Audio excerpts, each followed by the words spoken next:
नमस्कार विद्यार्थियों। द्वितीय वर्ष इतिहास के द्वितीय प्रश्न पत्र में मैं डॉक्टर शिल्पा मेहता आज आपके साथ जिस विषय के ऊपर चर्चा करने वाली हूँ वो है साइमन कमीशन। साइमन कमीशन की नियुक्ति एक बहुत ही अहम उद्देश्य की वजह से हुई थी। 1919 के अधिनियम में ये प्रावधान किया गया था कि 10 वर्ष बाद भारत में उत्तरदायी सरकार की प्रगति को जांच करने के लिए एक आयोग की नियुक्ति की जाएगी। क्योंकि ये अधिनियम 1921 में लागू किया गया था, इसलिए आयोग की नियुक्ति 1931 में होनी चाहिए थी या फिर 1929 में, लेकिन ब्रिटिश सरकार ने इस आयोग की नियुक्ति 1927 में ही कर दी। इस आयोग को साइमन कमीशन कहा जाता है क्योंकि इसके अध्यक्ष जो थे वो ब्रिटिश लिबरल पार्टी के सांसद साइमन थे और इसके तीनों प्रमुख जो राजनीतिक दल थे ब्रिटेन के, अनुदार, लिबरल और मजदूर, उनके सांसद इसके अंदर शामिल किए गए थे।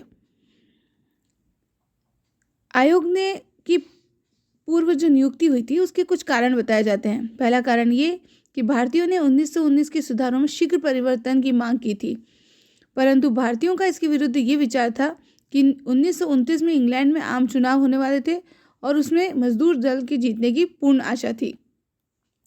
इसलिए सत्तारूढ़ अनुदार दल भारत के भविष्य को मजदूर दल के हाथ में नहीं छोड़ना चाहता था, क्योंकि उसे ये डर था कि ये कहीं मजदूर दल भारत को पूर्ण स्वतंत्रता नहीं दे दे।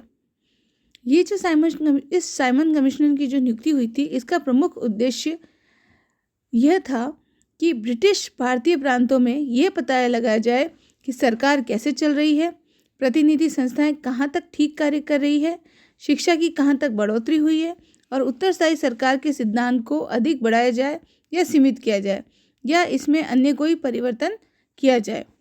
लेकिन क्योंकि साइमन कमीशन के सारे सदस्य अंग्रेज थे, इसीलिए इस साइमन कमीशन का बहिष्कार किया जाने लगा। जहाँ जहाँ पर ये साइमन कमीशन पहुँचा वहाँ इनको काले झंडे दिखाकर इनका विरोध किया गया। साइमन कमीशन 3 फरवरी 1928 को इंग्लैंड से बम्बई पहुंचा। भारत भूमि पर पैर रखते ही इनका स्वागत देशव्यापी आम हड़ताल से हुआ।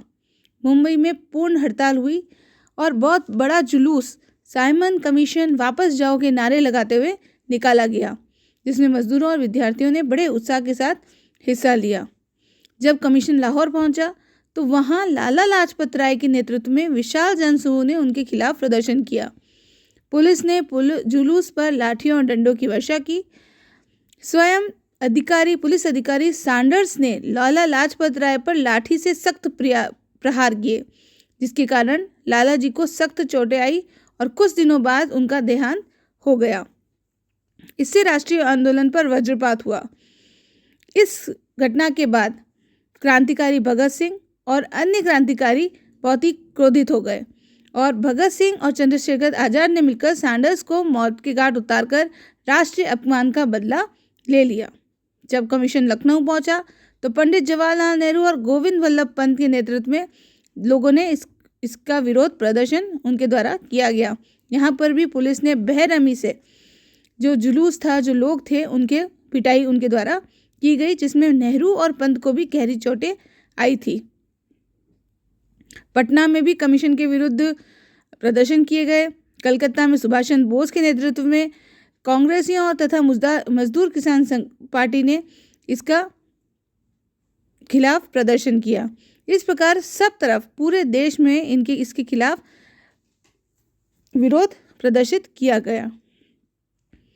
साइमन कमीशन 2 बार भारत आया और कड़े विरोध प्रदर्शनों के उपरांत इसने 2 वर्ष तक कठिन परिश्रम करके एक रिपोर्ट तैयार की। इसमें निम्नलिखित जो सिफारिशें यहाँ पर बताई गई हैं, आपकी इस फाइल में आपको दिख रही होगी, वो इनके द्वारा की गई। पहला, दोहरे शासन की समाप्ति और प्रांतीय स्वराज का प्रारंभ। इसमें ये कहा गया, इस 1900 अधिनियम में के अनुसार जो दोहरा प्रशासन शुरू किया गया था, उसमें अनेक आंतरिक और सांप्रदायिक दोष थे, जिसकी वजह से वो सफल नहीं हो पाया। अतः इसको समाप्त करके प्रांतों को स्वायत्तता दी जाए ये इसमें सिफारिश की गई थी। कमीशन ने साथ ही ये सिफारिश भी की कि प्रांतों और केंद्र में अल्पमतों के हितों की रक्षा के लिए गवर्नर और गवर्नर जनरल को विशेष शक्तियां दी जाए। 1926 में भारत की कुल 2.8% आबादी को ही मताधिकार प्राप्त था। कमीशन ने इसका विस्तार करने की सिफारिश की और कम से कम 10 या 15% आबादी को वोट देने का अधिकार देने की बात उनके द्वारा की गई।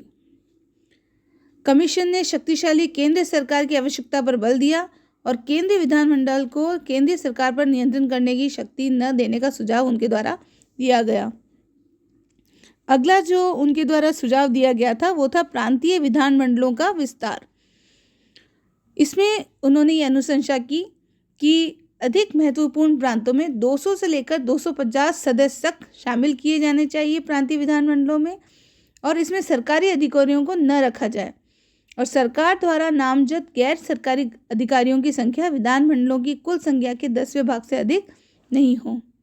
ऐसी एक और सिफारिश की गई थी बृहत्तर भारत की परिषद की स्थापना, जिसमें ब्रिटिश प्रांतों और देशी रियासतों के प्रतिनिधि शामिल हों और वे कुछ साझे मामलों पर विचार कर सके। अगला उनकी सिफारिश थी केंद्रीय विधानमंडलों का पुनर्गठन। कमीशन ने सिफारिश की कि संघीय आधार पर केंद्रीय विधानमंडल को पुनः संगठित किया जाए। प्रांतों के संबंध में उनकी सिफारिश थी कि बर्मा को भारत और सिंध को मुंबई प्रांत से अलग किया जाए। उत्तर पश्चिमी सीमा प्रांत को प्रांतीय स्वराज न देने की सिफारिश की गई। सेना के संबंध में कमीशन ने कहा कि भारतीयकरण की आवश्यकता को स्वीकार कर लिया जाए, परंतु जब तक भारत अपनी पूर्ण सुरक्षा के लिए तैयार न हो जाए तब तक अंग्रेजी सेनाओं को भारत में रखना आवश्यक है।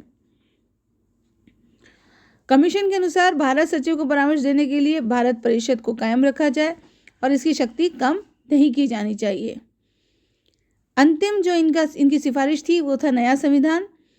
कमीशन ने सिफारिश की कि हर 10वें वर्ष के बाद भारत की संवैधानिक प्रगति की जांच पड़ताल पद्धति को त्याग किया जाए और नया संविधान इस लचीलेपन से तैयार किया जाए कि वह स्वयं ही विकसित हो जाए। ये जो रिपोर्ट साइमन कमीशन द्वारा दी गई, इसमें जब हम मूल्यांकन करते हैं इसका तो पाते हैं कि भारत के लिए अधिराज्य स्थिति या औपनिवेशिक स्वराज्य का इसमें कहीं पर भी उल्लेख नहीं था। इसमें उत्तरदायी सरकार की स्थापना पर भी चुप्पी रखी गई थी। प्रतिरक्षा को भारतीयों से दूर रखा गया। प्रांतों को स्वायत्तता देने की अनुशंसा तो की गई, परंतु गवर्नरों को विशेष शक्तियां देकर स्वायत्तता पर अंकुश भी लगा दिया। इसीलिए भारतीयों ने एक स्वर में साइमन प्रतिवेदन की निंदा की थी। इस प्रकार हम ये देखते हैं कि साइमन कमीशन जो भारत में आया उसमें पहला विरोध तो इसलिए हुआ कि उसमें जो सारे सदस्य थे वो ब्रिटिश थे, अंग्रेज थे, उसमें एक भी भारतीय को प्रतिनिधित्व नहीं दिया गया। और दूसरी बात, उसकी जो सिफारिशें थी उसमें बहुत सारी ऐसी चीज़ें थी और सारे ऐसे दोष थे जिसकी वजह से भारतीयों ने उसको स्वीकार नहीं किया। धन्यवाद।